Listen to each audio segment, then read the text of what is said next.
অন্তর নিয়ত করা, এরাদা করা, ইচ্ছা করা, এটি হচ্ছে রমজানের রোজা রাখার নিয়ত। নিয়ত শব্দের অর্থ হচ্ছে কি? এরাদা করা, ইচ্ছা করা। এটাই রোজার নিয়ত হয়ে গেছে। যেমন আগামীকাল আমি রোজা রাখবো, নিয়ত মানে হচ্ছে এরাদা করা। নিয়ত মানে মুখ দিয়ে কিছু বলার নাম রোজার নিয়ত না। এরাদা করা, ইচ্ছা করা, এটা হচ্ছে কি? নিয়ত। নামাজের নিয়ত এটাও এরাদা করা, ইচ্ছা করা। তদ্রুপ রোজার নিয়তটা হচ্ছে কি? এরাদা করা, ইচ্ছা করা। যেমন আমি আগামীকালকে রোজাটা রাখবো, সারে খাওয়ার সময় নিয়ত করা। সারে খাওয়া মানে হচ্ছে কি? আমি সারেটা কি জন্য খাচ্ছি? রোজা রাখার উদ্দেশ্য হচ্ছে সারে খাচ্ছি, না অন্য কোনো উদ্দেশ্য সারে খাই? রমজান ছাড়া অন্য সময় কেউ কি সারে খায়? খায় না।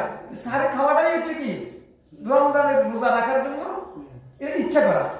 এই ইচ্ছা করে সাহারি খাইতেছে, সাহারের নিয়তে, রোজার নিয়তে খেজুর খাচ্ছে, সাহারের নিয়তে আগামীকাল আমি রোজা রাখবো, সেই জন্য অনেকে খানা ভাত খায় না, খাবার খায় না, খেজুর খায়।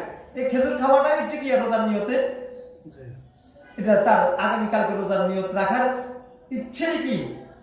খেজুর খাচ্ছে, সাহারি খাওয়াটাই ইচ্ছে।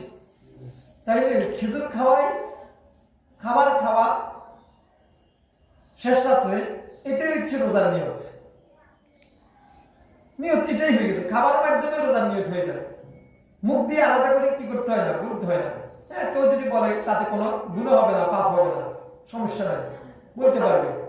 তবে রোজার জন্য নিয়ত করা, এটাই এরাদা করা, ইচ্ছা করা। আমি আগামীকাল রোজা রাখবো, এরাদা করা, নিয়ত করা, ইচ্ছা করা, খাবার খাওয়া, এটাই হচ্ছে রোজার নিয়ত।